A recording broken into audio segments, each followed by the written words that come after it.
don't know what ARM is, which might be a few, it's been around for 30 years. Started in the UK, based in Cambridge. We have offices all over the world, around 6,000 people or so. The number kind of fluctuates, like any other large company. We have offices in the US and India and France and some other places. I'm based out of Austin, Texas, which is probably, I think, the third largest site in the company. We produce intellectual property. As I tried to explain to my 12-year-old son, that we get paid for our ideas, literally. We don't produce anything tangible. Folks may or may not know that. They sometimes compare us to folks like Intel or AMD. We designed, our intellectual property is focused on computing and wherever that is at. Every one of you has an ARM IP in your pocket right now. All of our IP is in every mobile phone. Doesn't matter if you're an Android or iPhone user, on your watch, probably in these TVs, in your cars. We're everywhere, and yet very few people know us, which was kind of cool for a while, but now we're a little trying to come out of the shadows to kind of explain who we are and what we do. So that's the company. We have a booth upstairs if you want to, or downstairs or around the corner, wherever the career fair is. And you're happy to come by. I'll be there, and some other folks, you can talk to us there. So that's who I am, and kind of what I do. And then kind of why I'm here is when I joined ARM right before the pandemic, lucky me, into 2019. And, the Floyd murder, as they said, happened the following year. Within ARM, we had a network group, Black at ARM, was started.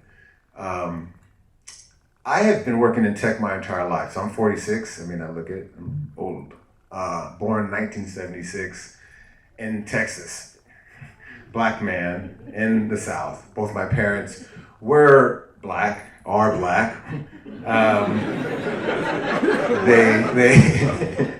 I'm from they were from the East Coast of the United States. If you don't know, that's where predominantly more black people were.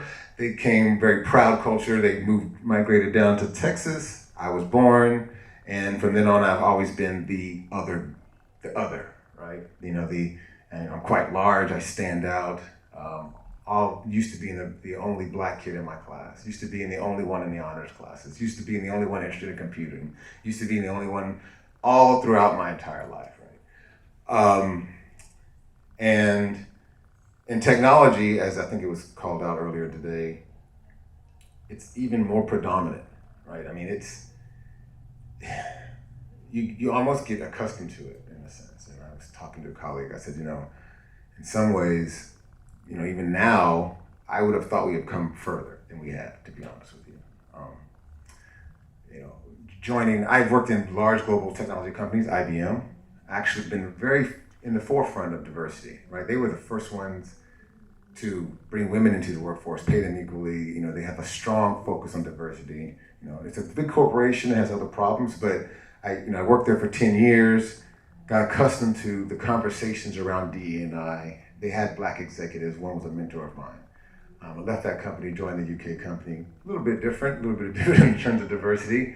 It was smaller, it was a startup, but we had diverse from a standpoint of cultures. We had locations all over the world.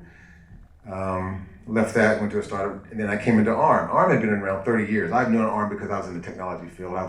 We were a partner in many ways when I was at a previous startup. So I came into the company thinking, it's going to be super diverse and expansive because it's ARM. It's been around 30 years, right? Well, the Black at ARM group, there was about 60 of us.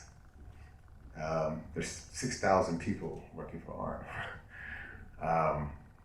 Generally, we were 1%, and I felt like, wow, okay, I can either, just kind of keep my head down and do my thing, or I can, really help, right? Because I really still genuinely like the company. It is actually inclusive and collaborative. It's not like they purposely did this. It's just in technology, the pool is even small, right? And you have to be more aggressive about how we bring these folks in. So I needed to take a more active stance, and within our group, being one of the few senior black employees in the company. I felt like it was my job to lead.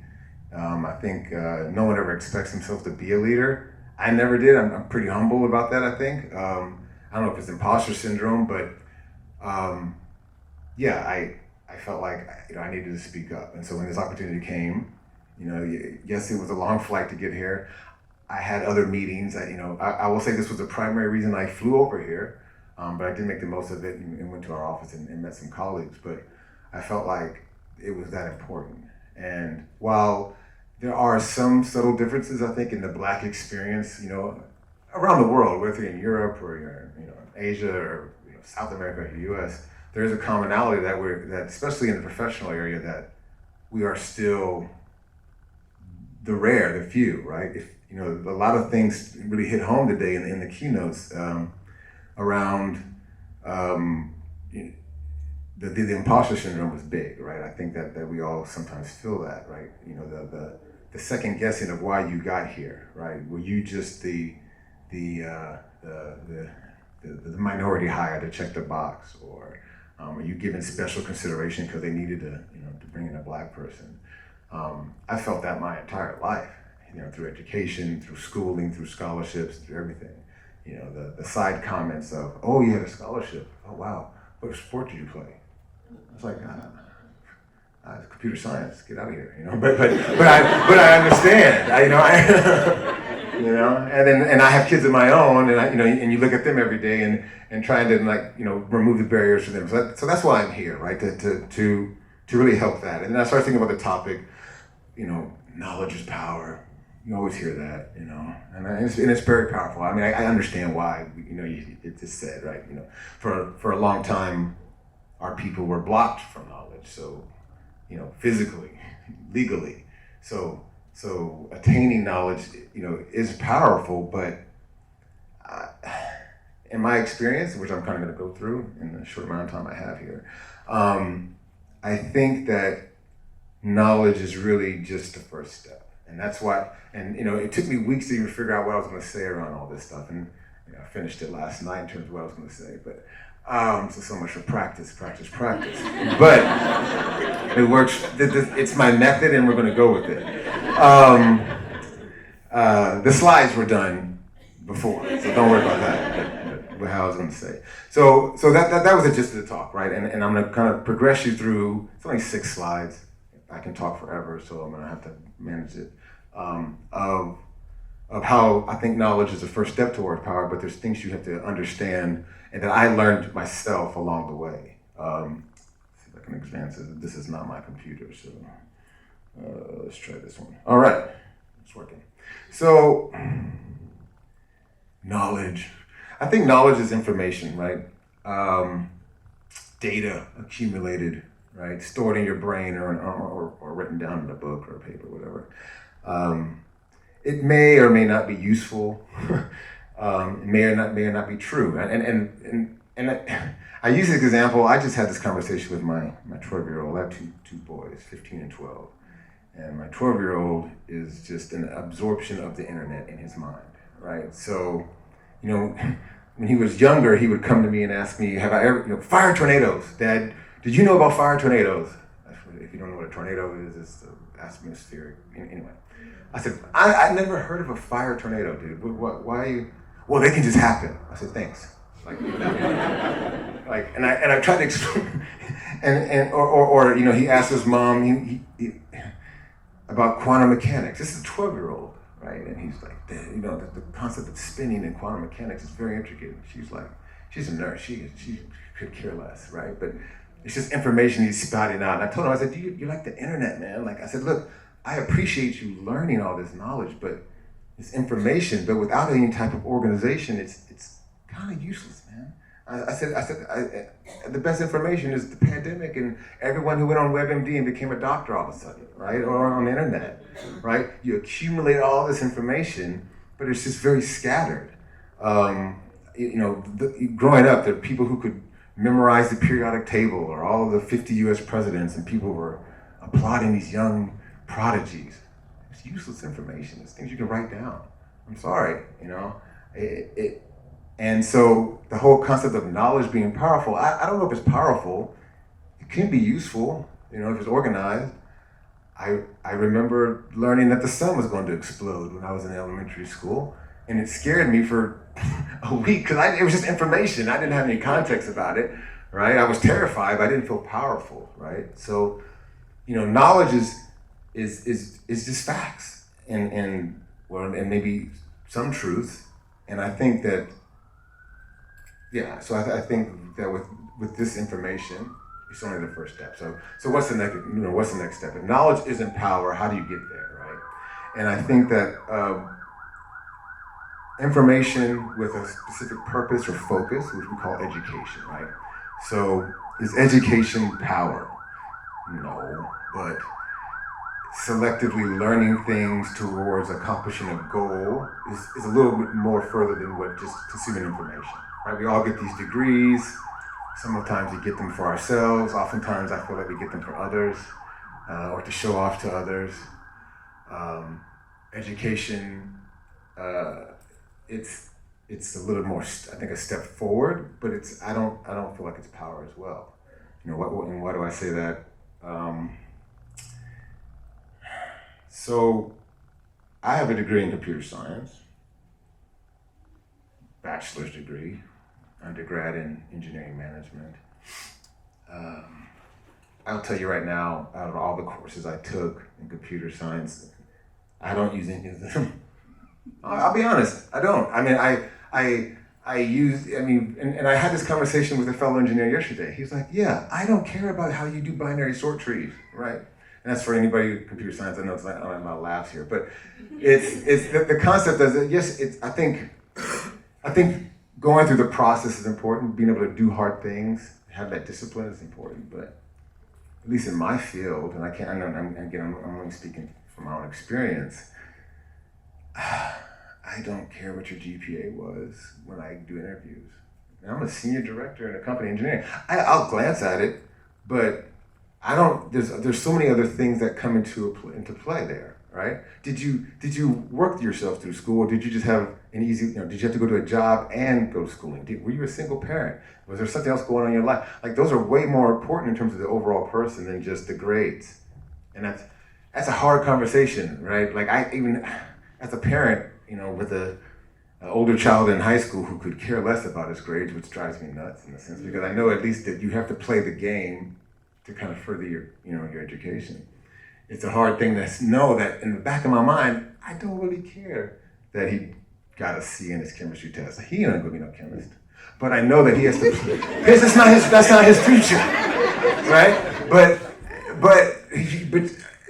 you have to play the game. Right? It's the game. You have to understand that, okay, I may not want to be a chemist, but I want to get into a good college. I want to be able to choose a career that I like. I need to learn how to play the game, right? So, my sister has a PhD in social psychology. She graduated, she didn't feel powerful. She probably felt in debt. And she doesn't even choose that in a career path. Right? That's a lot of time. PhD from Purdue University, which is a pretty high-level university in the U.S. She does statistics. This is my mom. The thing about education is important. I'm not going to say it's not, but I certainly can't say that it's powerful in a sense, right? I'm going to try to get you folks out of here by 12:40 to stay on schedule for lunch, because I know I'm blocking for meetings, so I got about 7 minutes here. Don't worry, I got 3 more slides. So, education plus experience is important. Wisdom. The difference between knowledge and wisdom comes up, right? There's a funny quote that I don't want to get it wrong, so let me make sure I read it. Knowledge is knowing a tomato is a fruit. Wisdom is knowing not to put it in a fruit salad. Think about it, right? Only over time can you really gain wisdom, and you know this if you've been in a career for a while. You're hiring these interns or these grad hires who come out, and they know a lot of things that they've studied, but they haven't really applied them in the real world, right? Or if you have kids. My oldest son is learning to drive. He took all the classes. He can drive when I'm in the car, but man, the lack of experience, the lack of being able to see things that before they happen, to understand tendencies. You can't learn that from studying. You can't learn that from education. You can only do that from experience. And I think that's one of the things that some folks who come into the workforce, they haven't really, they don't really have the grasp on it, right? Like, they want to get promoted very fast, and it's okay to be ambitious. It's good, you should have these goals, but you didn't get your degree by passing just one test in a class, right? It's going to take successes. You have to just put the work in. Now, if you're feeling you're being held back for other reasons, then, for sure, speak up, find a new place to go, right? You should work where you feel, valued. But also, you have to have a little patience to know that experience is part of the journey, right? The wisdom, which I can say now at 46, that I probably would call bullshit on myself in the 20s. Like, this old dude don't know what he's talking about. You don't know what I've done, but it's over time, you learn, you see patterns, and I think, if whether you're a new hire, a new parent, a new driver, first-time people manager, man, how many people I've seen who are top-level individual contributors become managers and think, oh, I got this. I know this team already. I know this work is easy. Everything that you did to become a successful individual contributor, you throw out the window when you become a manager, when you become a leader of people. And unless someone tells you that, or unless you have a good mentor or someone to model it, you're going to learn the hard way. When people stop talking to you, and when they start complaining to you, when you start having all these issues, and you're like, well, I know how to do this. The experience of being a manager in a company, and it doesn't matter what you are, like technology, you can be in government, you can be in retail, managing people in general, working with people is one of those things that you can only get good at with experience. You can read all the books and they will help you, and I have read a lot of books, but experience is one of those things that I think is really critical. So getting back to the whole power conversation though, so is wisdom power? I don't know. I mean, I think it can feel like power. Certain situations, certain environments that we're prepared for, but what about when you face the unknown? Right, I think that came up in the panel this morning too, right? Like, you can feel very confident in yourself in an area that you're familiar with. But how do you feel powerful all the time? How do you feel powerful when you don't know what to expect? What is that next thing that you need outside of just wisdom and experience, knowledge and education and experience to get you to that level? And I thought about this for a while, and I'm not sure I'm there yet, and bear with me because it's going to get a little deep with this big word of self-actualization. But what is self-actualization? Let me read the definition because I could not remember this one. It's the highest level of psychological development after basic physical, psychological, and emotional needs have been fulfilled. Right? Coined by an American psychologist in the 40s, he believed that only 1% of the population of adults ever even attain this level. I'm a little bit more of an optimist. But I do believe that self-actualization or understanding your full potential is important, and you only reach that through a growth mindset. There was I think there was a talk before this around growth mindset, right? There's a few books around it. I'm a firm believer in the growth mindset, right? Versus a fixed. That I don't, there's a bit of humility in the sense that I don't think I'm better than anyone in this room, but no one is better than me either. Like, there's always this potential for me to grow my skill, to be better if I put the work in, right? And I think having that mindset, having that confident humility that we can learn to do anything we want to do over time feeds into this self-actualization of understanding your full potential. I'm not there. I don't know if you ever really reached your full potential. You should always be growing in some way. And I encourage that. I talk to everyone around that. Growth means anything, spiritually, mentally, whatever. Just keep moving forward in some area, never settle. I think, at 46, I'm father of 2 boys. I guess I have an accomplished career looking back at it, 25 years in technology. I'm still around, I haven't, lost it. I've explored hobbies. Like, I did competitive ballroom dancing a couple years ago. That's a whole other world that I never knew what, I know I don't look it, but I'm just saying it was a whole other world. Let me tell you, the competitive part, it's for real, And I've done 5 Ironman races, right? I finished them. If you don't know what an Ironman race, it's you swim 2.4 miles, you bike 112, and then you run a marathon all on the same day, as a friend always asks me. Again, I know I don't look it, but I've done 5. Finished 5, done 7. But with all that stuff, right? I'd be lying if I said I've reached my full potential, right? I still keep pushing myself in areas, pushing myself in ways, but I think that feeling of being able to take any task that's thrown at you allows you to worry about less things, have a more steady emotional state, less emotional swings, more confident in unfamiliar situations. That feels pretty powerful, right? That freedom to go into a situation and be okay with however it turns out, right? Coming in here, I was like, I don't know what's going to happen. Maybe they have my slides, maybe they don't, but it's okay. I'm going to live after it, If you like the presentation, you do. If you don't, it's okay. I'll be all right. That's very powerful. It's a freedom that I've only recently achieved. I mean, very recently, maybe, in the last 5 or 6 years. Maybe having to put on a see-through shirt and dance on a ballroom was part of that emancipation of my fears. But I think that's how you get to power. It's like those steps, right?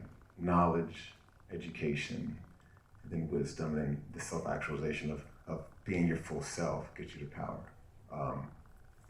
And that's pretty much it. I can ask questions, answer questions, talk to you more about ARM.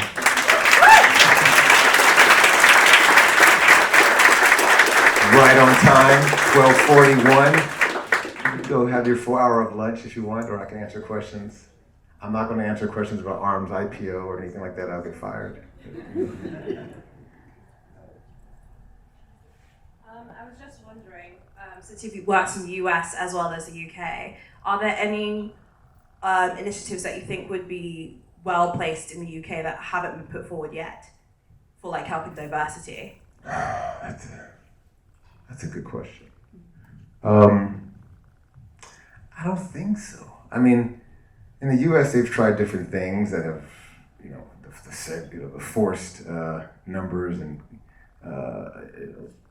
forcing people to hire. So I think, here's one. I think that I've seen this in the UK. I mean, the privacy laws are important, but when it starts restricting on how you collect the data of your diversity, that is a problem, I think. And it comes from a good place, right?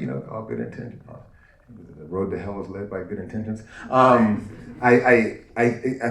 always struggle with that. I was like, what do you mean it's optional? I mean, in the US, you got to report that stuff, right? And I think that's one thing that could help. I mean, it is what it is. Unless you're going to change the laws, you have to get creative around it and figure out other ways, or allow people to optionally report it. But that's probably about it. I mean, there's a lot in common. The black experience is universal. The fact that a lot of our events start late. That's everywhere. That's in the UK. It's in the Bahamas where I go a lot. That's I mean, it's it's kind of comforting, But somewhere another question.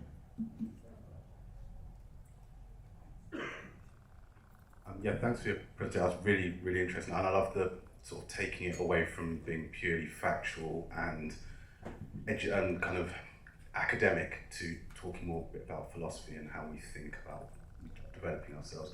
And one of the things, obviously you had to put it in a sequence, right, to get to the end. And I, like you've got kids. I've got two little girls, they're 3 and 6. And I look at them and I think they were born with power. My 3-year-old runs the house. She is powerful. Yeah.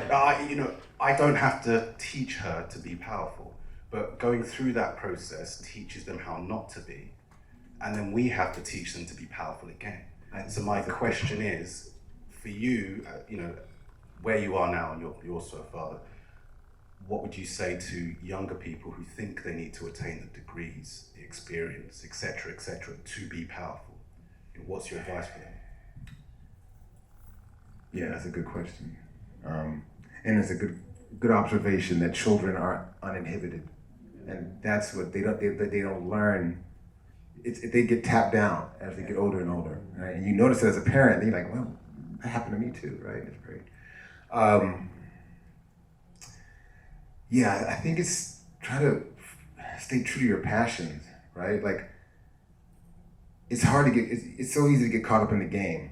It is, to chase the degrees, chase the money, like your definition of happiness. But you have to really focus on that. And I'm big into this. It's weird, my sister's a social psychologist, and I'm the one who's always thinking about this stuff. Like, there's this book I was reading about, like the differences between like joy and what they call happiness or pleasure. But like a lot of times, understanding that there's going to be initial pain for real happiness, sacrifice for happiness. And I think as you grow and through my career, being young, and like, it's really about understanding who you are and being true to that. And that's hard. I mean, it's hard, just in life. And, I got a teenager right now. I see it. But if you can really just have that grounding and be able to just block out all the noise. And I think to an extent I had to do some of that because, again, I was always the only black kid, right? So I think some of that came out of just the nature of always feeling like I had to prove someone wrong. Always, right? Even, and unfortunately, I had parents who would back me. My mother would go up to the school and say, no, you're not putting my kid in that class. He's actually smart. Give him the IQ test, you'll find out, right? Things like that, like who fought for me.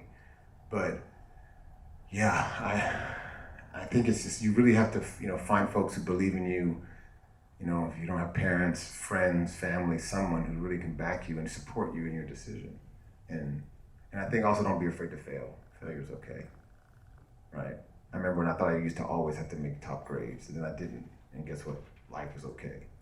And then in full circle, my son had the same story with his mother the other day, where she was mad that he got a C. He's like, I used to stress myself out, and I got a C, and it was like, I'm okay. And I was like, God damn it, he's just me. He's me, right? But I think, it's hard. I think, but really being able to figure out who you are and sticking to that, and that's hard for anybody.